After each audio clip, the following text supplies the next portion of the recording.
There is,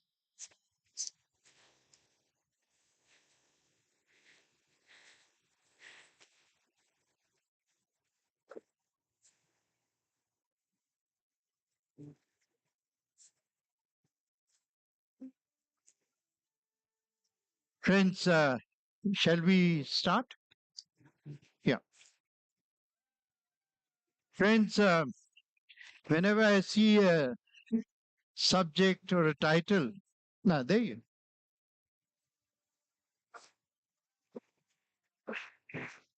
yeah.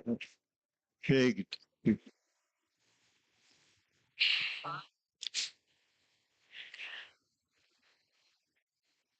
Yes, friends. So whenever I see a title or a subject, so the very first thing I do is to look at the subtext in order to check the context, because there is no text without context. And if you want to find out the context of our present subject, which has been well mentioned, imagining the world and Bharat Ratna, uh, first, before we begin, we must take a bow. Or not, we must take a bow. Actually, Ram Madhav must take a bow. Because I haven't seen in recent times somebody build an India or a Bharat institution so well. It really is quite remarkable. So, right in front of us, actually, we have a great instance of the Bharat brand and the Bharat institution being created, uh, with a presence now, which is quite dramatic. Uh, whenever when I saw the imagining India's decade phrase, uh, I was reminded of a well-known saying: uh, those who want to have a New Year's wish have not met God.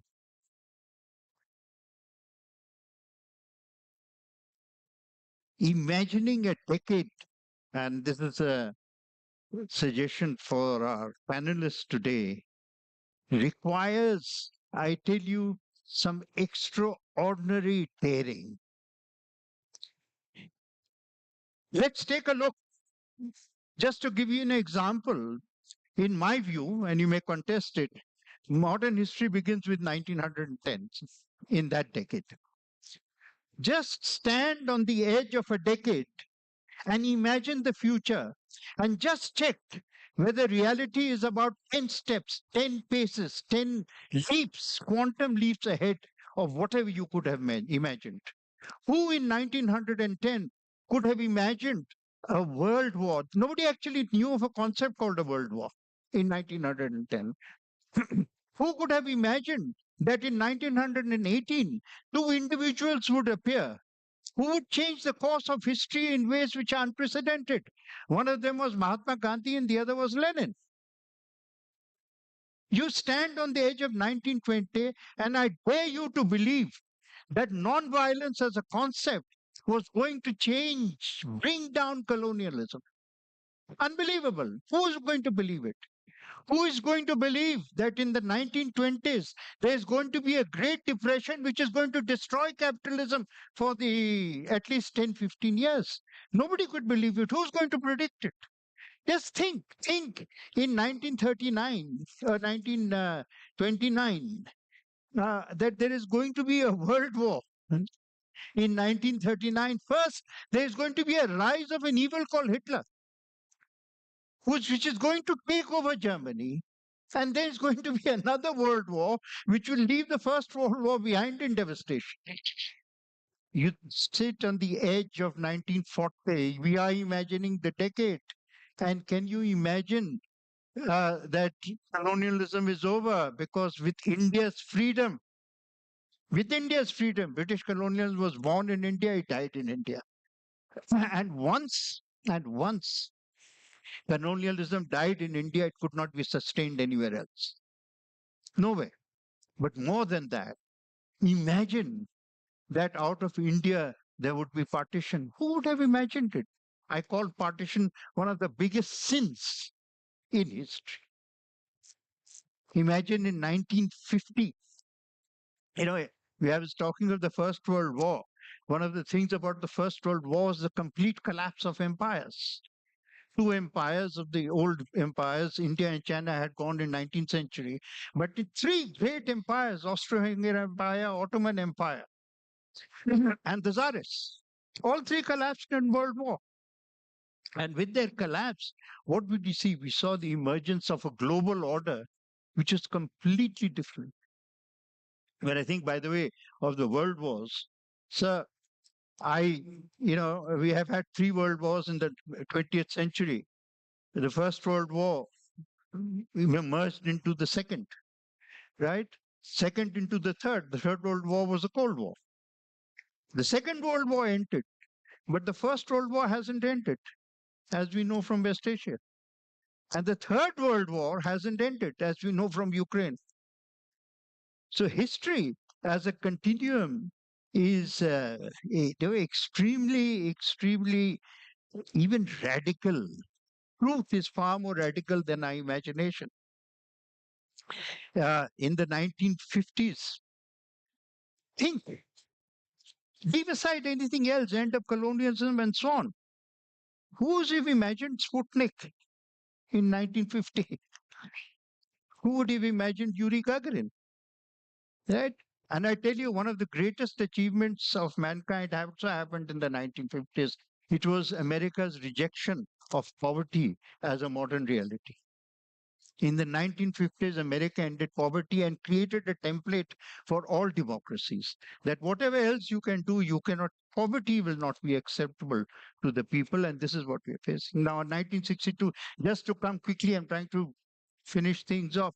Who was going to imagine 1962 war with China? The consequences of which we are even facing today. Just a month ago, NSA and Wang came to a deal on China. We are still going through the consequences of 62. 65 war, defeat of America in Vietnam. Could you have imagined in 1960? 1970, Bangladesh. Who would have imagined it? 1975. I mean, wherever you look, you find nothing but something which is incredible. Could you have imagined emergency? It happened. 1980, fall of the Soviet Union. Who was going to predict it? Right? End of communism in China. Who would have predicted Deng's cat? Right? I don't care what the color of the cat as long as it catches mice. That was the end of communism. Standard communism in China leading 1990s, economic reforms, Kargil. Who would have imagined India and Pakistan would both be nuclear powers by the end of 1990s? In 2000, just stand in 2000 and let me, who among you would have predicted 9/11? Right? Or for that matter, the rise of terrorism as an instrument of evil, or the empowerment of masses through the mobile phone. Nobody would have imagined. In 2010, and really now I'm cutting the story short, in 2010, who would have imagined that a gentleman called Narendra Modi was going to come to power? Right? And was going to remain for 15 years. Nobody had won three consecutive elections since Jawaharlal Nehru. Right? Indira Gandhi won three elections, but not consecutively. And just to bring you up to date, who would have imagined that Congress would have been reduced to single figures in Maharashtra? Just one last point. Since we are discussing decades, I tell you, and we're discussing 2015-25 before we discuss 25-35. I have a suggestion that we call it, the age between 15 and 25, any human being sees more radical change between 25 and 30, 15 and 25 than any other decade of his life. Right? Let's look at the future from the perspective of what I call Gen 15-25. that we are all 15 years old, how much radical change will we see by the time we are 25? Sir, would you like to take the lead? Yeah. Well, there's so many areas where we are experiencing accelerating change in geopolitics. The mic is not working. I can be louder. I'll try this, and then suddenly the mic will start working, and you'll all turn deaf. Who would have imagined that a Donald Trump would become president of the United States? Who would have imagined that Elon Musk would turn his energy to trying to restructure the bureaucracy of the state, to change the nature of the state, aided by AI? Who would have imagined that China, after so many decades of peaceful rise, would decide that maybe it was time to stop being quite so peaceful? Right? And who would have imagined that India would be clearly recognized all over the world as a rising power that will be a decisive voice in the development of the 21st century? So given all of these unimaginable things that have happened, I am very cautious about making predictions about the next 10 years.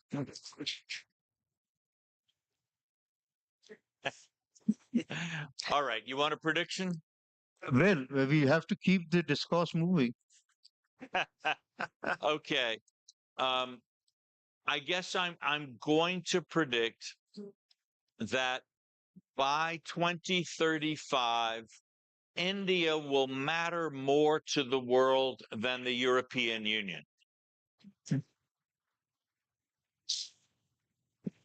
Maybe it already does. Those are the safest predictions, the ones that have already come true. True. Right. Melinda, we should go next. Thinking through, I was trying to reconcile. I'm going to start from somewhere completely different. The topic, Bharat and the New World Order. That is what I think was mentioned. I would add a semicolon to that and say escaping Lord Macaulay's shadow or exorcising Lord Macaulay's ghost. That would be the addition. And I think Prime Minister Modi has taken the lead in that. I think Minister Jayashankar, and you should not underestimate your role either. And last but not least, I think Ram Madhav has been one of the pioneers and the leaders in it, because I've been reading a lot of what he wrote. That's where I would like to start my intervention.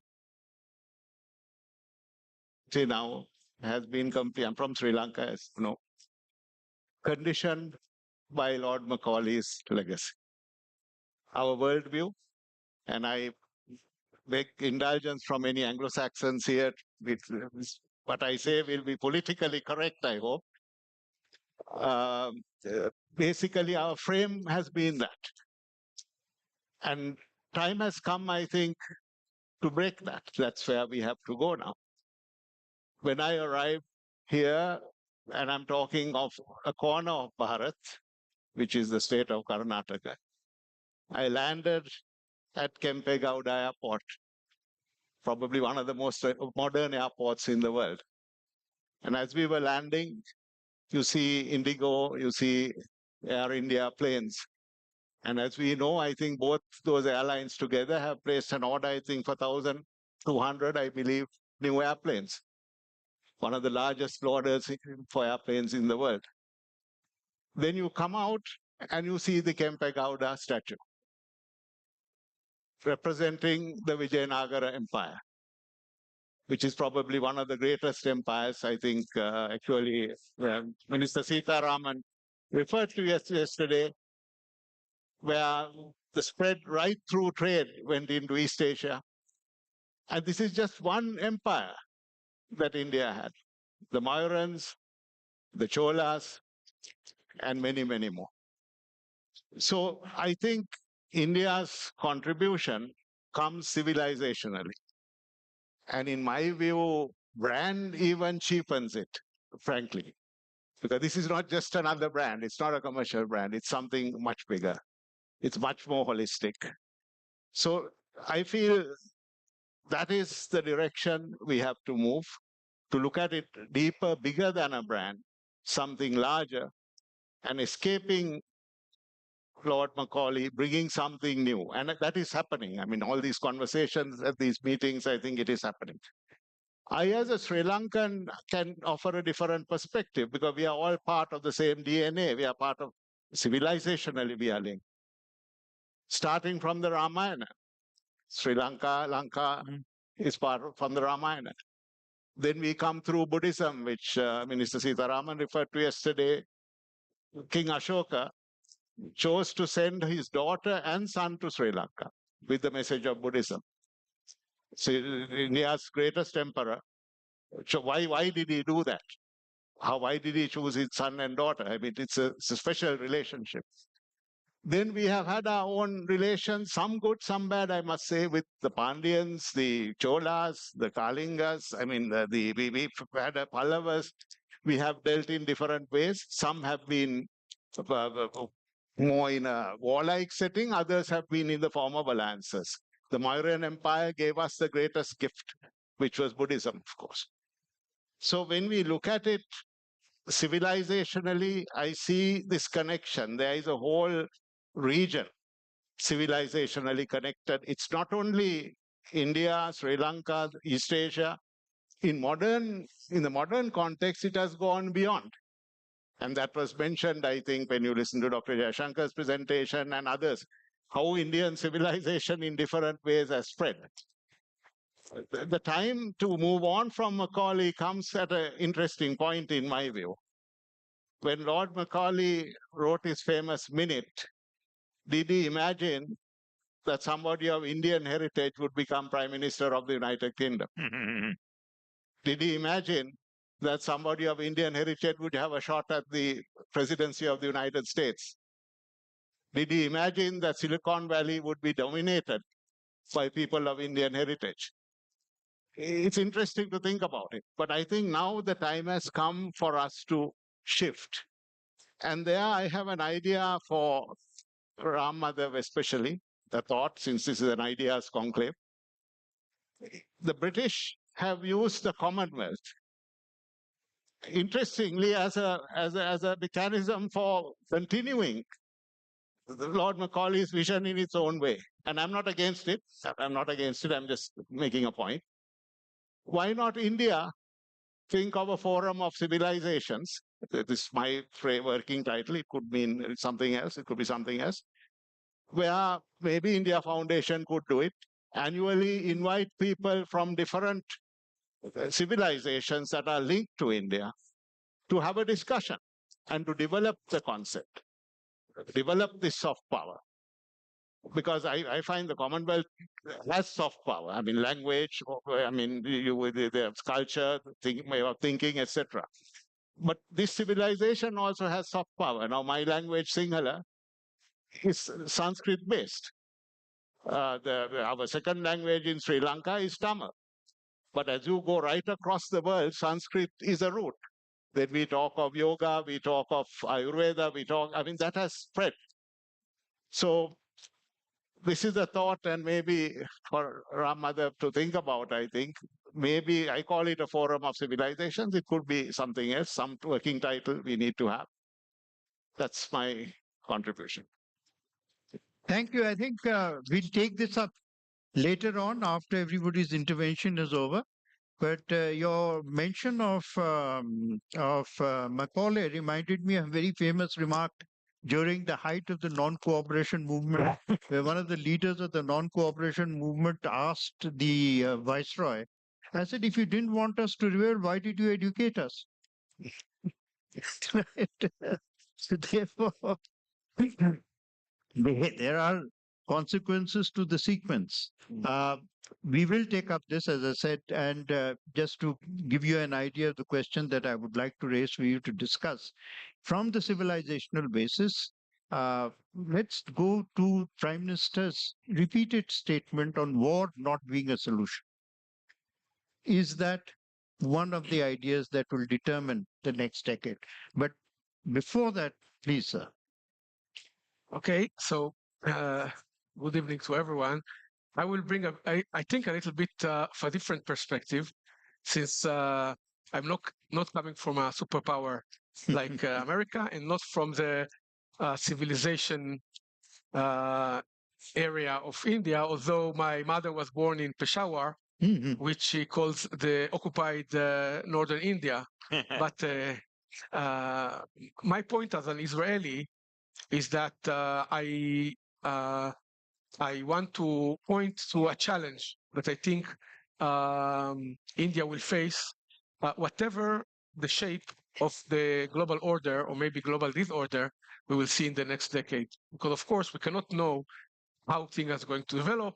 Is America in decline or not? Maybe partial decline. Is there going to be a new Cold War with China or not? It's very hard to predict such developments. But however, what I want to point is that India itself has to consider its role on the international scene. In what sense?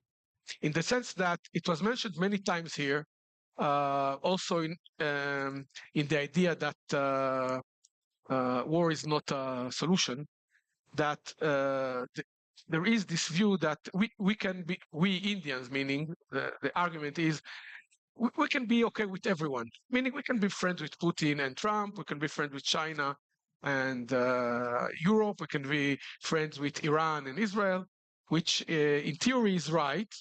However, the danger is that going toward the next decade, or 2 decades or 3 decades, but that this attitude of not wanting conflicts, and I think that no one really wants conflict, may be confused with the reality that sometimes conflicts are pushed upon you, meaning India didn't want to be involved in the Pakistan civil war of 1971.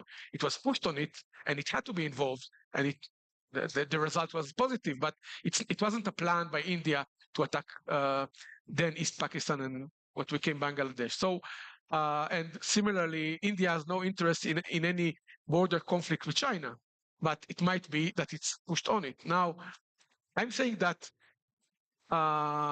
quite uniquely, the Indian civilization, this is my view, you can contest it if you want, it's quite uniquely unaggressive in historical terms relative to other civilizations, meaning many other civilizations were inherently imperialistic.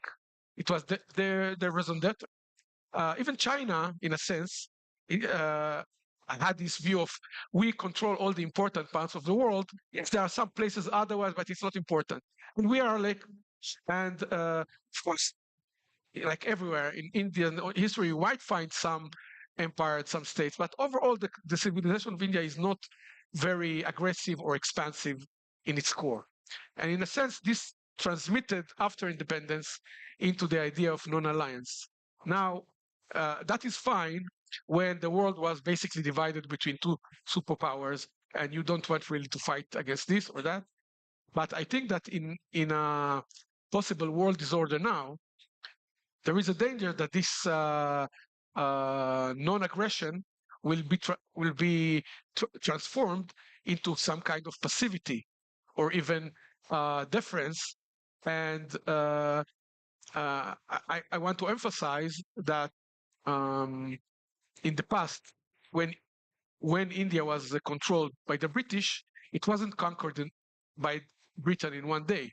It actually was a gradual and process where a company took over. So what I mean is that I think that India should think about this assertiveness, because if it does not want to be in danger, in the next decade of becoming not formally but practically dominated by some hegemon de facto.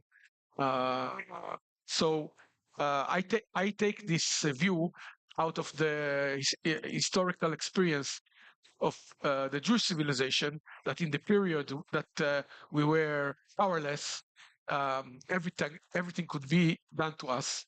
And our lesson is today that to be very careful not to let events or other powers control our destiny. And so I think that this challenge is very important for India because it goes in a sense against the, I would say, pacific tendency of its civilization. Uh, I think that this is the right moment to suggest, again for consideration, there is a great misconception about nonviolence. Nonviolence is not passive, and it is not passivity. To begin with, I think the contribution of nonviolence to the 20th century has not been fully understood. Nonviolence not only ended colonialism, which it did once in India, but nonviolence ended apartheid in South Africa. Nonviolence diluted, I would not say eliminated, racism, anti-black racism in America. And nonviolence ended the Soviet Union. Communism of the Soviet Union was not defeated by violence. It was defeated by people's uprising. The power and the will of the people. Now, Gandhi did not advocate war. We know that because he argued that an eye for an eye will leave everyone blind. But in Gandhi's own lifetime, war happened. India faced aggression. In October 1947, India faced aggression 10 weeks after freedom from Pakistan on Kashmir. What did Gandhi do? What did Gandhiji do? Did he lie back and say, please be nonviolent? No, in prayer meeting after prayer meeting, he exhorted the Indian army to fight back.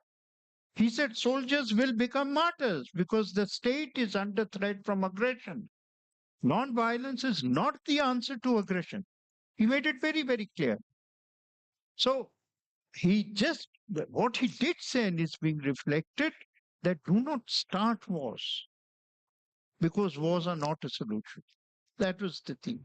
But I'm sure this will also, invite other views on the subject. But Tariq, please. Good evening. Namaskar. Assalamu alaikum to all of you. Sir, I'd like to make 2 points. One is that our diversity and inclusivity are also very important for brand Bharat. And the other thing is we should leverage our relations with the Arab, Gulf and Islamic countries for brand Bharat. First, regarding this diversity, you see the difference between countries, between India and China is we are a democratic country, we are diverse country, we believe in inclusivity. All of us know that India consists of so many the languages, cultures, religions, castes, tribes. So we are a diverse country. Our strength lies unity in diversity. The second thing is this, that the governance should also be inclusive. Whether it is the legislature or the executive, it should include people from all parts of the country, all castes, all tribes, all sections of society. I think this will help in brand Bharat. The second thing is that, as the External Affairs Minister had also pointed out that in response to a question from one of the participants, We must leverage our excellent relations with the Gulf, Arab, and Islamic countries in promoting brand Bharat. Now, why the Gulf is important for India? There are four reasons why the Gulf and Arab are very important for India. One is that 9 million Indians, they live in the Gulf. 3.5 million, they are living in UAE. And 2.5 million, they are living in Saudi Arabia. And in other, the Gulf cooperation countries, Bahrain, Qatar, Kuwait, Oman, apart from Saudi Arabia and the UAE. Second is 55% of our foreign remittances, they come from the Gulf. 55% of the NRI remittances. 20% of the total, they come from UAE and 15% from Saudi Arabia. Third is 40% of our fuel imports, they are from the Gulf and from Iran. Recently, we are having more imports from Russia because they are giving us discounted oil and other things. But ultimately, because of the geographical proximity, we'll have more import and we'll be having a bilateral relationship regarding this thing. Fourth is the trade. Gulf is also important for trade also. Because Saudi Arabia and as well as UAE, they are one of the important trade partners of India. And in the last 10 years, the relations which India had with the Gulf countries, they have become a benchmark of our foreign policy. Because Prime Minister Narendra Modi has given so much importance to relations with the Gulf and with the Arab countries. No other predecessor has given that importance. Multiple times he has visited UAE, Saudi Arabia, and these Gulf countries. Earlier, our relationship with them was just trade, that we were importing oil and giving some goods. Now it is a strategic relationship which we are having. It is defense cooperation also, counter-terrorism also, sea piracy also, organized crime also, drugs also. So the ambit of the relationship has increased a lot. 1 year back, we had a proposal that there should be a India, West Asia, European corridor. It has been put on hold because of the war in Gaza and Lebanon. But when things will stabilize, this is a big idea. And as the foreign minister had also said in his address, we have to take so many people on board to implement such a big thing. So that will also help in Bread India if we are able to, in the next 5 years, 10 years, 15 years, if we are able to have this important trade corridor of India, West Asia, and Europe, in which we need the cooperation of Saudi Arabia, UAE, as well as of Israel, because we will need the Haifa port for this. The other important thing which the Prime Minister and India has done is to navigate the Indian foreign policy that we are having good relations with the Arab countries as well as with Israel. Because earlier we thought that if we are going to have good relations with Israel, we will antagonize the Arab countries. So this goes to the credit of the Prime Minister and to you also, because you are also the foreign minister. You are Minister of External Affairs, you have a lot of expertise in Central Asia and West Asia. And you were one of the pioneers of this policy, that we should have good relations with both the Arab countries as well as with Israel. Prime Minister Modi visited both Israel. He also visited Palestine also. And he has been awarded so many honors by so many of the West Asian countries, including by UAE, Saudi Arabia, Qatar, Oman. And as the foreign minister also said, we are also having good relations not only with the Arab countries, but also with other Muslim countries also. For example, with Indonesia and with other non-Gulf countries also, like Egypt. The president of Egypt came and he was chief guest in the Republic Day celebrations, and with Jordan also. And we are seeing improvement in relations with other countries also. So this thing which has happened in the last 1 decade, this should be leveraged for Brand Bharat. Great.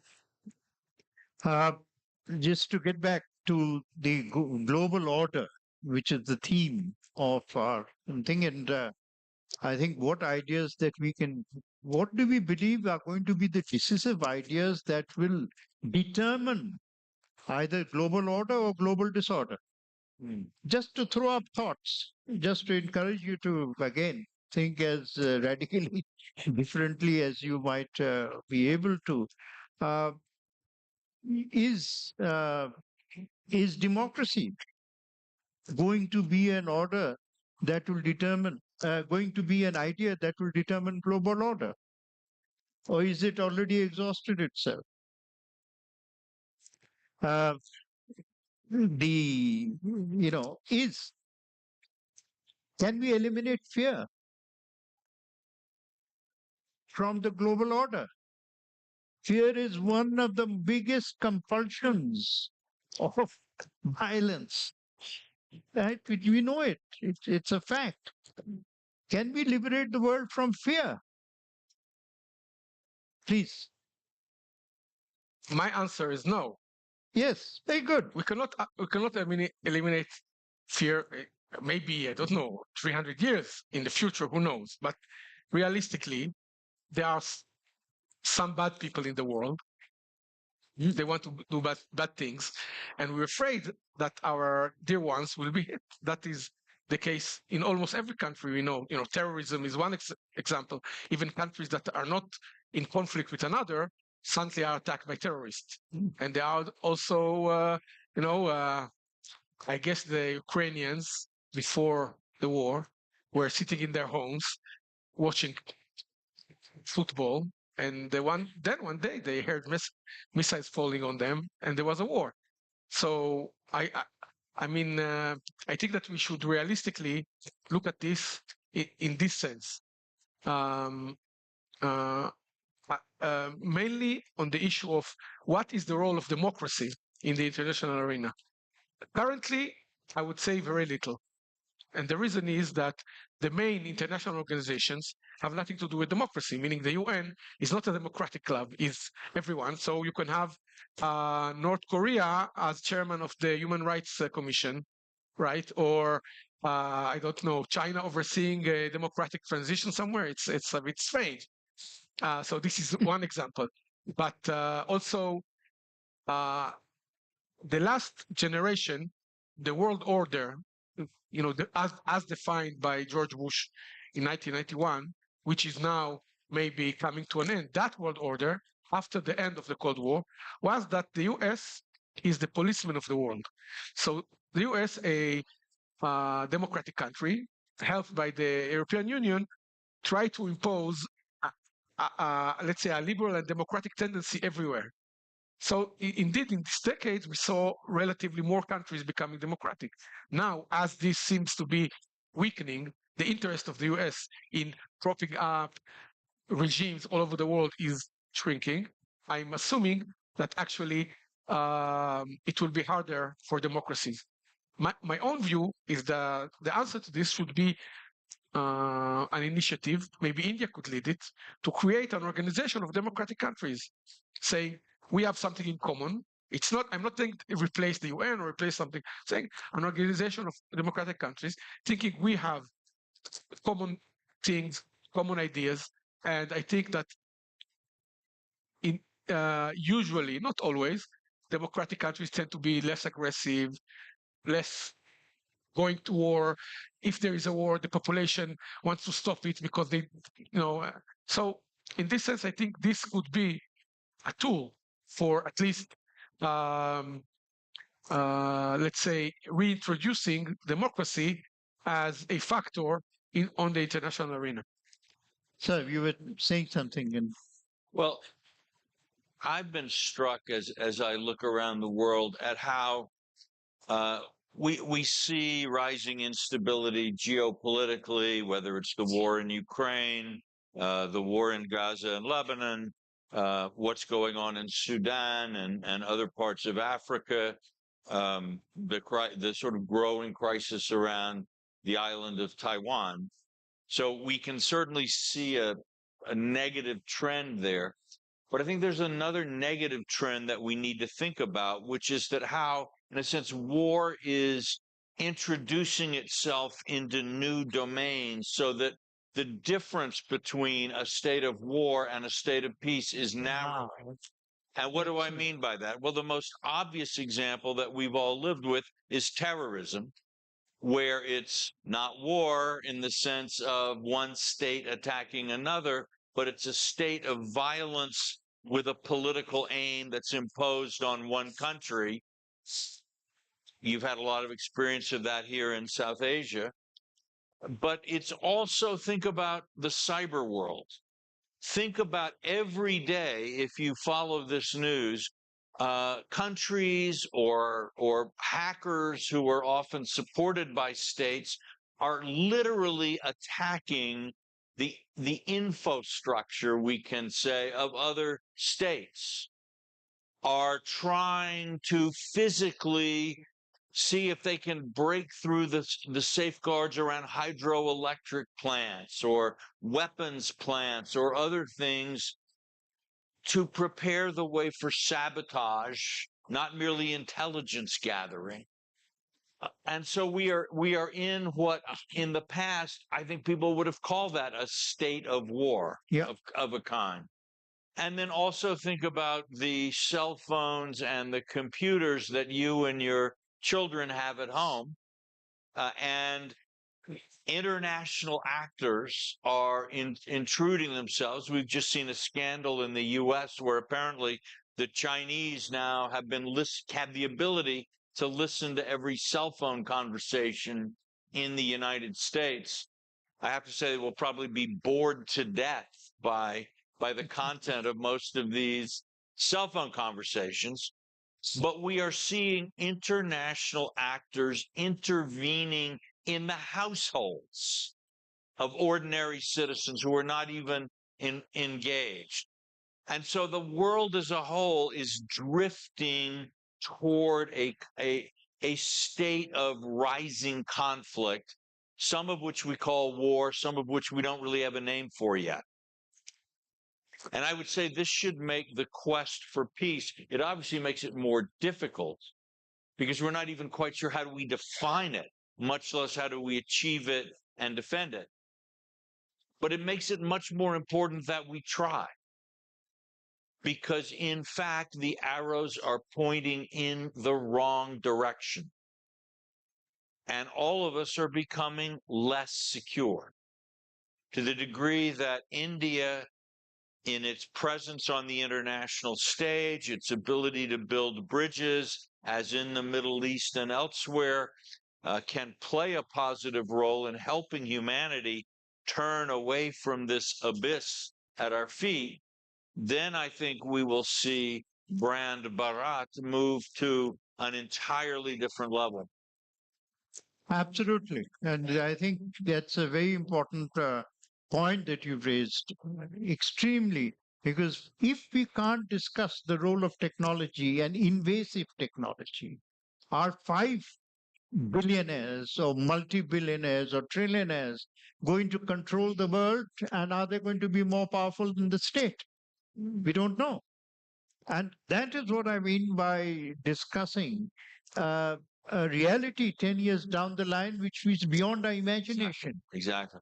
Right? And that is really, we must have more views on this subject, whether it will be a Musk, Bezos, God knows Exactly. who's the next person in town. And as for listening to the conversation, that is passé. It's War by other means has moved into much more dark interiors. Right? I'm But afraid still, into biology labs as well. in the biology labs, that's really something that we are not even aware of. We have no clue as to what is happening. So civilization, how does civilization interact? So our concept of civilization interact with, such what would be called almost personalized war. War by other means seems a very, very weak phrase to define this. I think taking the Macaulay argument a little forward, the present, I mean, your point also, the present world order, there is no legitimacy to it. The post Second World War multilateral order is really not legitimate. I mean, the fact that India is not on the Security Council is the biggest symbol there, but the fact is, it is no longer legitimate. So if you have certain, India has no veto and is not on the Security Council, but India is what it is. That's the reality, should be there.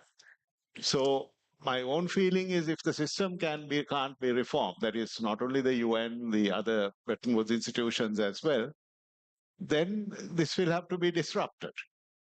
That is must solution to issues as well. What cannot be reformed, you disrupt. Now, I'm not saying maybe there is a Gandhian way of doing this disruption, because if it's not done in a peaceful way, this will implode, because today the United Nations really is not legitimate anymore. It is not relevant to any of the key conflicts that are going on. Bretton Woods institutions as well, the legitimacy can be challenged. That's why you have the BRICS, you have other institutions coming up. So I think in this era of disruption, the era of technology billionaires thinking the way they are doing, we need to think of the world order also that way. Reform or disrupt and find something else. And India could be, I mean, you are working within the system now. This is continuing the Macaulay way probably, but maybe it's time to look at disrupting this order in a responsible way. Because the biggest injustice is the fact that India is not in the Security Council. I mean, it just, by no stretch of imagination, can you justify the legitimacy of an order that leaves India out? It's easy for me to say, coming from a country of 22 million people, that you should disrupt. But all I'm saying is that this is a thought. Yeah, absolutely. I mean, I think all of us would definitely agree on that. But here something has been raised, which is extremely important, and it must be the nightmare of tonight. That by 2035, are we going to end up in a state of permanent war? War is no longer declared. War is being practiced and done every day. And with the control of technology, are we going to get into forms of biological war, which we have with unbelievable consequences? You will find enough theories about COVID, right? Yes. I'm sure most of the theories belong to the age of, well, who knows, disbelief, if nothing else. I'm using very polite language, please. No. But the fact is that who is going to stop you from, indulging in COVID wars? And if you think about arms control, nuclear weapons were a terrible thing, but you can have treaties on arms control, they can be verifiable. It's a big industrial effort to develop nuclear weapons. It's a big industrial effort to build missiles and missile silos. And other countries can see, at least to some degree, whether there's complying. But what about a cyber capability? What about a biological warfare laboratory? These are much more easily concealed. And so without a possibility of verification, how do I sign an arms control treaty with somebody that I don't trust? These are new puzzles that probably a generation younger than us is going to have to address, but they're real and they are with us today. And, labs are working on it. It isn't as if there are no labs on this subject, except that nobody puts out an ad advertising that they do. Exactly. But every state is doing it. So the future is bacteria. Well, two points. That one is that was just raised here. I think there's something to do with from two directions, the weakening in many cases of the state, meaning what we're seeing for various reasons, it's very clear in the Middle East, but in other places where the rise of these terrorist entities is a direct result of the state not being strong enough to stop them. So things like ISIS, even Al Qaeda when it was in Afghanistan and so on, we're seeing in Eastern Europe, let's say in the Russian zone, all kinds of quasi-states or entities. In Crimea is this, and this Republic of the Donbas is that, and you have Abkhazia in Georgia. So we see all these, and of course, Hezbollah inside Lebanon and militias inside Syria and so on. So I think that this reality actually is spreading. There is a similar situation also in Sudan. So I think that part of it is that for various reasons, the state itself is getting weaker. But on the opposite side is a trend that is in some sense going against more wars, is that people don't have children anymore.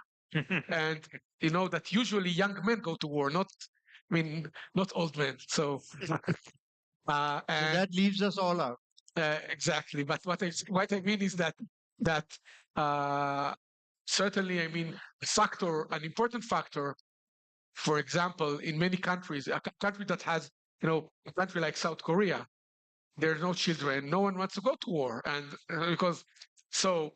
And it used to be until very recently a problem of very few developed countries, but now it's everywhere. I hear that even in India, only Bihar has more than replacement level birth rate, or maybe some are like 2.1, but so think of this is India, still around 2 children, average, but in many other countries it's 1.5, 1.1, and this I think it has many negative effects. But one effect that maybe is not that negative is that maybe it pushes countries to be less warlike, because there's no army. So you're very optimistic. But let me raise a question for both of you, since are we seeing the end of geography?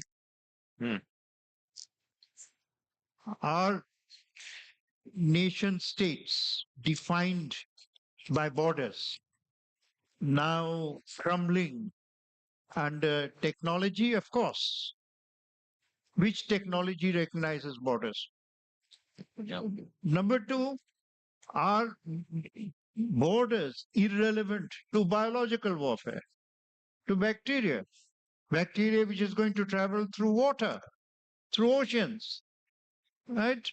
What is the state of geography that you see in 2035? Geography, just to give you a little more example, in large parts of Africa, geography doesn't exist. Right or wrong? How? Yes, sir. Please. No, you, whatever. Geography is in Africa, it maybe not be existing earlier also, but I don't think the nation states will disappear. Of course, technology and, as you have said, the biological warfare, they are threats for the future of mankind. And you have raised a very valid point. But I think the nation states, they will be further strengthened. They will not disappear. And regarding this global order, I just want to make two small points. Now, all of us know that the United States is the most important country, economically and military also. And the President of the United States is the most important person. With the advent of Mr. Donald Trump as President of the United States, India has the opportunity to enhance the Bharat brand because Donald Trump is favorably predisposed towards India and especially towards our Prime Minister Shri Narendra Modi and to other politicians also. So this gives an opportunity. For example, trade. He is saying that 60% I'll impose 60% tariff on all Chinese goods and 10% across the board. So 10% for India and other countries 60% for China. This gives an opportunity to us to have a FTA, bilateral FTA, but then we have to be less protection. We will be providing less protection to our big corporates and we can have greater access to American technology. So this gives us an opportunity. The other thing is that in global order, we cannot please everybody. Our natural allies are the United States and Western countries for various reasons. One is the China factor. China factor is very important. Why we should have, why India should be closer to the Western countries. Second is the common values which we share. Democracy, free speech, transparency. And third is the people-to-people relations. Everybody wants to go to the United States and to Europe for education. How many people want to go to other countries?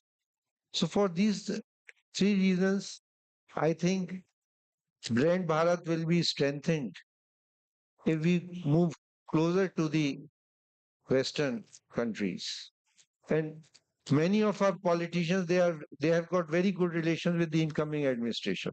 Ram Madhavji also has got very good relations with some of them. He went to attend wedding of one of the very important person who has been appointed as director of the National Intelligence Agency. He went to attend the wedding also. Brought the Gita also and gave it to the Prime Minister on which he had taken oath as member of the House of Representatives.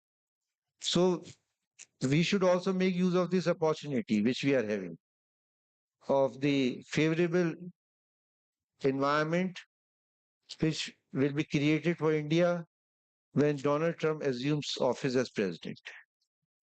I think your question, in my view, geography will remain important from a strategic and economic perspective. The old Westphalian construct, how that will hold into the future, I can't say, but I think it may evolve into something. But identity will become very important, I think. So in the context, although geography may shift around, identity will become key and technology will assist in that as well, because you can develop that in a virtual form. And but I think geography for strategic purposes and also for economic purposes will, of course, be important. That's my view. Well, I don't think the one thing that we can be absolutely certain about is that we are uncertain. Yes, of course. And that itself now, I think, is a good point at which we could open up the discussion to our friends here and ask for questions if there are any to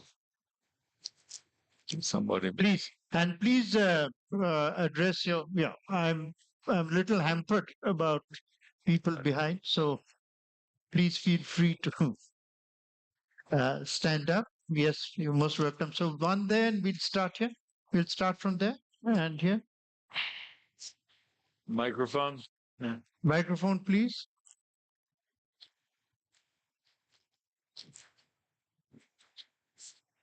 Thank you, sir. My question will be to Walter, sir. So both Trump and Elon Musk, they have been against the mainstream media. And now with the win of Trump, so will there be a change of the attitude of the US or the Western media against India, as I mean towards India, or will US media ever be favorable to brand Bharat? Thank you, sir.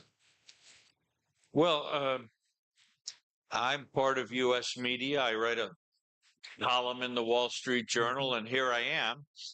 So I think we shouldn't say everything is of one kind. I don't think the media in the West is going to pay a lot of attention. They think about Trump, and that's one box, and they think about India, that's another box. But what I think we see is a group of, and I think you may have this here in India too, that for many years, generations, a relatively small group of well-credentialed, well-educated, more or less, people were able to control the ways in which the state was presented itself to the people, whether it's on broadcast, in print media, or whatever. That is a very powerful position. And they grew used to thinking that this was natural and in the order of things, that the intellectual certified media person can be the gatekeeper. But with technological change, that is no longer possible. And as a writer, you're much more at the mercy of your readers. And if your readers don't like the sources, the kind of information that you're bringing them, they can look elsewhere very easily. And so an embittered, declining media class looks at politicians who it thinks are perhaps responsible for its misfortunes or happy about its misfortunes, and their anger is redoubled. So I would expect some of these media attitudes to become sharper as the situation of the media themselves becomes more difficult, but perhaps also their attitudes will be less influential and less important. But Walter, you should touch on the fact that the meaning of media is now changed beyond recognition. Well, exactly. It's we used to, when I was a kid in the United States, we had 3 television networks, 3.5, because we had a small public television system, and that was it. We also, by the way, had 1 phone company, and the phone company's response was, well, if you don't like our service, don't have a phone. It's very simple. And so as we've seen media proliferate in numbers of channels and then into social media, which is not centrally controlled, but the grassroots communicating with each other, the entire structure of power around information is changing. Nidhi Bahuguna, I wanted to ask you 2 questions. One was that because population is decreasing, so we may not have wars. But the way the warfare is changing, you don't really need a big army now to actually go into war. And the second question on geography, on one side, we are emphasizing access to Central Asia. That is Indian-centric. So how can you say geography will become irrelevant? Just 2 questions. Okay, so as to you need less people to wage a war, I don't think that's the case. Actually, all the theories about I don't know, maybe somehow has in his head that robots will fight each other or something like that. Eventually, it doesn't matter, because if you have 1 million robots and the other side have 1 million, they kill each other. Until it gets to killing people, no one cares. And when it gets to killing people, you have people to defend them. And unfortunately, Israel is facing exactly that after the attacks on October 7th. Indeed, I would say that the war in Ukraine that we are seeing is mainly fought on who has more soldiers, because Russia, although it's 3 or 4 times the population of Ukraine, doesn't have enough soldiers to fight, so it has to import people from North Korea to fight. What do they need Russia? Why does it need the North Korean soldiers? Because there are not enough young Russians that want to fight for Russia. That's the truth. So they're bringing mercenaries, they're bringing people from jail. So I'm saying in the last few years, there have been polls in many European countries asking young Europeans, would you be willing to fight and possibly die for your country? And in many countries, like the Netherlands and so on, the answers are like 12%, 13%, 15% of all young people are saying, if my country is intact, I'm willing to defend it. Because many of them are only children, or they're thinking, yes, I can go over to Canada or something like that. So the whole disposition is new generation. Naturally, not all countries are like that, certainly. But what I'm saying, this is a general trend in culture and not something irrelevant. Thank you. Hi, my question is in relation to India-US relationship. Henry Kissinger once said, being a enemy of US is dangerous, and being a friend of US is fatal. In this insight, see, when everything is going good between India and US, why always US tries to deteriorate the relationship with India by meddling during election time, by releasing index like hunger index, happiness index, or press freedom index, where India is lagging behind Afghanistan, Pakistan, and similarly, intergang rivalry killing and linking it with, as far as home minister, prime minister, to that extent. Till yesterday, it is linked to the prime minister. And similarly, meddling in India's neighborhood by regime change operation in Bangladesh. Why US always tries to deteriorate its relationship with ally called India, which is a trusted ally? Is there any improvement which we can see during Trump's era? Well, we'll have to address it to our ranking American. Well, I think one thing we can say is we have to separate out some things that for example, if Freedom House issues a report that is uncomplimentary to the United States, to India, the United States government has nothing to do with this. This is an action by a civil society, just as a group in India can publish a report about some country and the governments can either agree or disagree, but it's its own agency. There's not one controlling force in the United States that coordinates all of these branches. And I'll give you an example, too, of, say, an index of religious freedom put out by the State Department, for example. This is often something that the president of the day does not control. It was created by an act of Congress many years ago. And it's supposed to come out on, who knows, the third Tuesday of November, we will say, every year. The people who write this report work in a part of the State Department that is very much focused on human rights, and they know that their real boss is not the Secretary of State, is not the President of the United States. It's the two senators on the committee who really care about this. Excuse me, this is not supposed to happen. That's Freedom House calling you. That's right, saying, wait a minute. It's the government telling me I'm getting it wrong.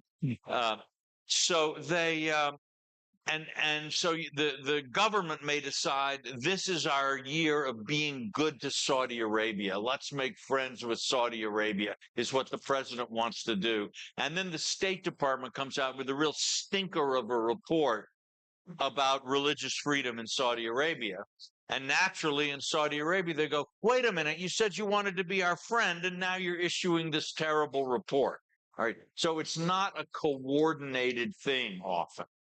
I think if the Biden administration were as hostile to the Modi government as some people believe it is, and it fully controlled everything that was going on in the U.S. government, perhaps the news about this indictment would have come early enough to have an impact on the Maharashtra election, right? So very poor planning if it's a big central conspiracy. Now, that doesn't mean that the United States government and even the president don't sometimes have an agenda which does not mesh with what the Indian government would like, and even more when it comes to dealing with third countries. That the United States doesn't give India a veto over its Sri Lanka policy any more than India would give the United States a veto over its Sri Lanka policy. This is normal business. So, and that's because it is normal business, is probably not going to change all that much. But I do think a Trump administration, whatever else it is going to be less focused on questions of ideology and more questions of practicality. And when that involves power relationships and the balance of power, that's probably good for U.S.-India relations. When it involves, as other panelists have noted, when it involves economic issues and trade, that orientation may be more difficult. Oh, to put it in one sentence, democracy is messy. Messy on both sides, yes. So mine is more of a comment than a question. The prediction for the next decade can be summed up in 2 words: Akhand Bharat. Thank you. Yes, please. I think this is probably our last question. No. Okay. Second. Sir, Last two. I think he asked first. Yeah. Good evening, sir. I'm Right behind you. Okay. Okay. I'll finish my questions. Right. I'm Ashwin Raikar. When we are imagining Bharat's next decade, that is 2035, we heard of chip wars, we heard of biological wars. I think we missed out an important aspect of quantum computing. China has made significant progress in that. I'm sure our American friends have also made significant progress. And I'm aware that India has also allocated a lot of funds and our IITs are working on it. And it could have a huge significance on our national security as we move forward. So I'd like to hear panel's opinion on the quantum side. Thank you.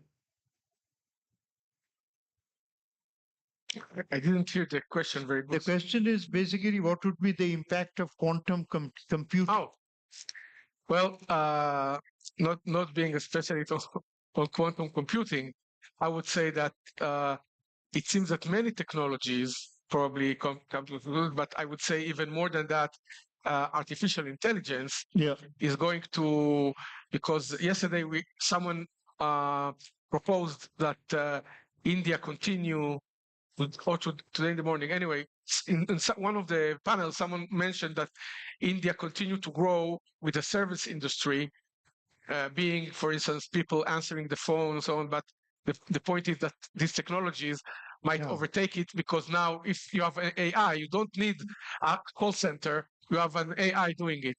So actually, I think that in economic terms, a lot of these new technologies are going to change. And I'm not talking in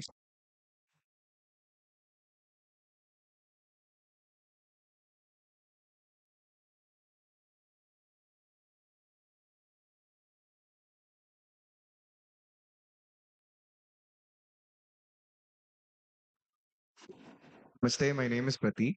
The question is, does the panel recognize the role of wokeism as a form of social warfare and role of wokeism, W-O-K-E, wokeism as a form of social warfare, comments on West's export of wokeism and comments on how Bharat can fight against it and bring sanity to this entirely insane space that's occupying media and children's cartoons.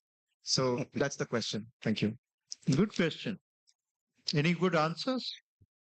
Not a good answer, but Speaking for myself, I would hope that India would launch a counterattack, and that the forces of Bharat would come to America and wipe it out. But look, I don't think this, while there may be some sympathy for wokeism in part of the Biden administration, in general, you look at Joe Biden, he strikes me as kind of looking like an old white man.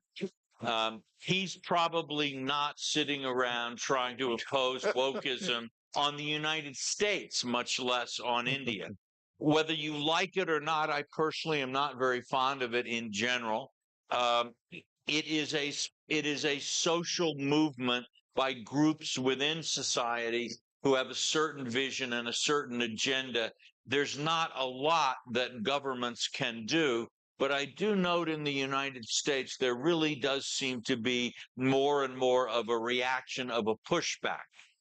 And my hope is that as we and as others experience this, we will take what is good there, and there's nothing that has no good in it, and we will try to respond to that, but we will get past some of these, I think, exaggerated and divisive elements within it, and try to get back to working together. If we don't work together, nothing is going to succeed. If I just made a comment on this, please. I think that wokeism is being distributed more by cultural factors than governments. Yep. I don't know if any government in the world that says we are woke, but in fact, someone mentioned children's cartoon and so on. And so I think that on the cultural level, if someone watches films coming from the US, even Europe, but mainly the US, in the last few years, you will see that all these gender neutral figures and diversity and stuff is filling everything. And actually on this front, I would say that perhaps culturally, India, as Walter said, can contribute significantly. And actually, I saw a movie a few years ago, a very successful Indian movie called RRR. So the point about this movie, it cannot have been made, maybe in America in 1980, but not in America in 2024, because it's very patriotic, right?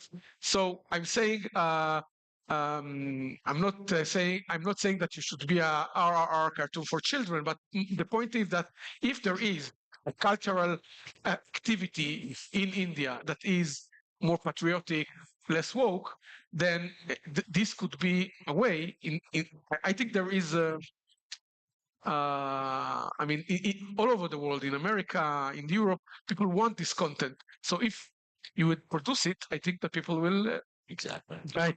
Thank you very much. And I think one phrase, one term that we haven't used so far in this 80 minutes that we've been together, but I truly believe in it, and so I can't help but mention it, and which is the power of common sense. And the power of common sense is so important in the evolution of the human race in whatever dramatic terms it takes. We have concentrated on the power of elites, on the power of factotums, on the power of manipulators, on the power of influencers, but nothing in human history is more powerful than the power of common sense. And let's hope to God that common sense prevails from us becoming completely self-destructive. Thank you. With this, we now come towards the end of this session. On behalf of India Foundation and WMG, I sincerely thank all our esteemed speakers for this indeed a candid discussion. I now invite Mr. Ashok Swarup, former Managing Director of Citibank, to kindly felicitate Shri M.J. Akbar, the respected chair of this session.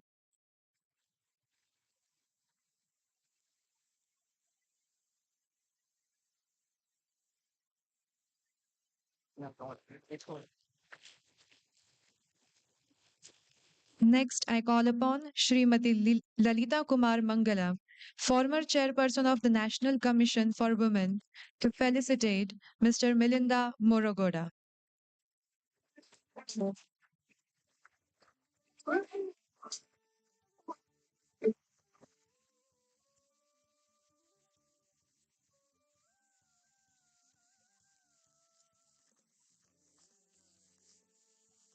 I now invite Srimati Rupa Vasudevan, founder and chancellor of Bharatiya Engineering Science and Technology Innovation University, to kindly felicitate Mr. Ofir Haivry.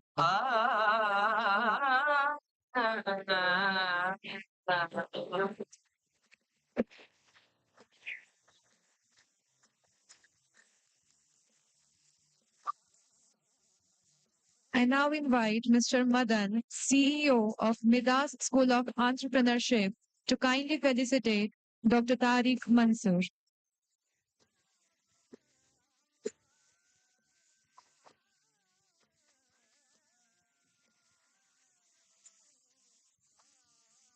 May I request Mr. A.B. Mathur, member of the National Security Advisory Board and Distinguished Fellow at India Foundation, to felicitate Mr. Walter Mead.